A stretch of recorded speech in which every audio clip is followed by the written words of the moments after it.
Plaintiff Corey Watson claims the defendant borrowed his car, then proceeded to crash it, abandon it, and text him the address of the junkyard where he could go pick it up. He's furious that she took advantage of his generosity and is suing for $4,360. Defendant Kaitlyn Hussey claims that the plaintiff's car was a hunk of junk that was doomed from the start. Sure, the car kicked the bucket on her watch, but she knows she did the right thing when she dropped it off at the junkyard, and doesn't owe. We have Corey here, and Corey, you are suing Kaitlyn because you said she damaged your car. Yes, sir. I'm here because if the bitch had a brain, she'll be dangerous. Whoa. What happened? So I let her borrow my car. That was my first car too. Just got it. Got it. I only had it for 3 weeks too. I was gonna get insured for the next day, and then she wanted to go to a party because her car was in the shop at the time. I was like, yeah, you can take my car. She was like, and she begged me. At first, I wasn't gonna give it to her. She begged me to take this car to this party. I was like, yeah, sure. You know what? Cool. And she had a handshake agreement for her to, if anything got damaged or anything got like totaled, she'll pay for the whole price. So she takes the car. When I get off of work, she tells me that, oh, here's your car. This is where it's at. So I'm confused. Like, I didn't know where the text message came from. She's texting me. She was like, here goes the car. This is where it's at. Here's the location. When was the text that she told you that here's the car? It was around like 10, 11 p.m. at night. I have it right here. I said, hey, how's the car driving? It's driving really good. I'll have it back by 2. Is that okay? Like 2 in the morning? 2 a.m. in the morning. Okay. I said, that's fine. Drive safe. She goes, I will. I'm only having a few drinks. Around 10 p.m., she goes, this is where your car is, the address and everything else. So I said, what the F? Why is my car there? Hello? Go by her house. No answer, no nothing. Like, it was rattling. This car was all messed up. Yeah, we have pictures of the car as well. So what happened?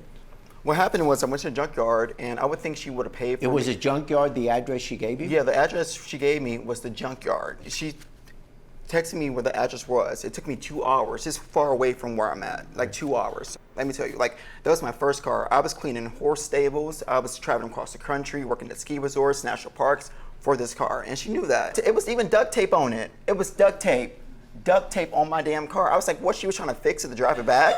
Like, what was she trying to do? It wasn't me. Girl, I had dropped it off in the condition that it was. I don't know who put duct tape on it. Why did you drop it off there? It was worthless at this point.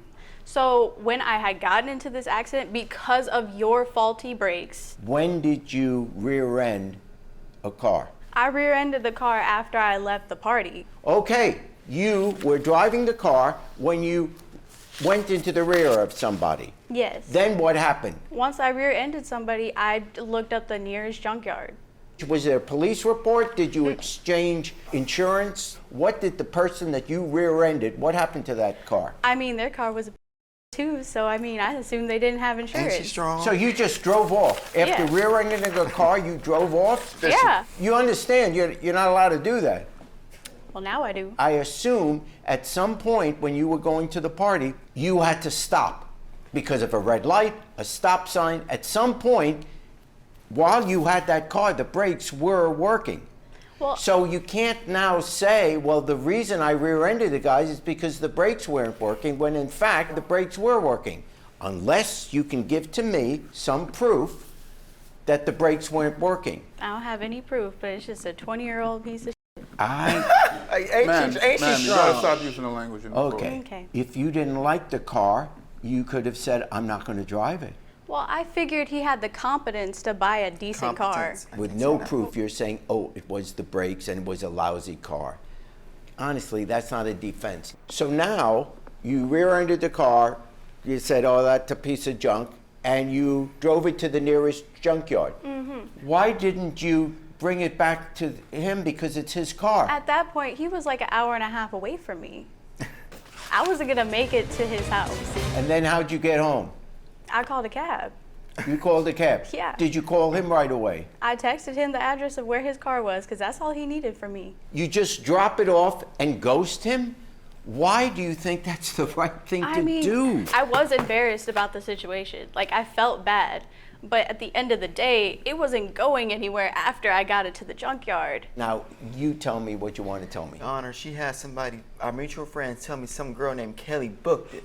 Kelly, what? She was saying mean something Kelly about Blue Kelly. Book? Some girl named Kelly Blue had booked my car. No. Said something about I my have car the was evidence worth right something. here, Your Honor. Well, time out. Kelly Blue Book is Time a out. website. Let's say Kelly is not a person. Kelly Blue didn't book anything. Kelly Blue Book. That's the name of the book. And that book, they give the value of every kind of car for whatever year based on the mileage and the condition. So if you look up in the Kelly Blue Book, what a 1999 Cherokee Laredo is, which is what your car is, what it was worth, it now is worth, according to the Kelly Blue Book value, the private party value, which means if you would sell it to a private party, just as you bought yours from a private party, $4,000. is worth $2,276. That's the median get. That's what the car is today worth. You can shake your head all you want, but that's what the value But is. it's the principle of everything. I'm not talking about principle. I'm it's the telling you what principle. your car is worth. It was nothing worth a nickel and a dime. But like, that's going to be determined by the court or the Blue Book. Even the Blue Book value that you put in your evidence tells me that it's worth some money, Kelly. right? I'm looking at what you handed me, and it says it was worth $2,276. And you know what that says to me? He got scammed. Well, maybe, but that's irrelevant. The value of the car that you says is a piece of junk was at least $2,276, plus the towing fee, which you can't assume he should have to pay for. Now, you are suing her for the value of that car, plus the towing fees. Now, the towing fees were $360. So, on the one hand, you would be worth the value of that car, plus the towing costs, minus, because you sold it to a junkyard for $400. So I'm taking the $400 off of that. What is left is $2,236 that you owe him. So I fine for the plaintiff $2,236. I've forgiven myself, so I moved on. You know what she did wrong. The Bible said you reap what you sow, and she's going straight to the pits of hell. She's going straight to the pits of hell. Yes, she is. And I see her there too. Hey YouTube, thanks for watching. For more Judge Jerry, click here. For more Jerry Springer, click here.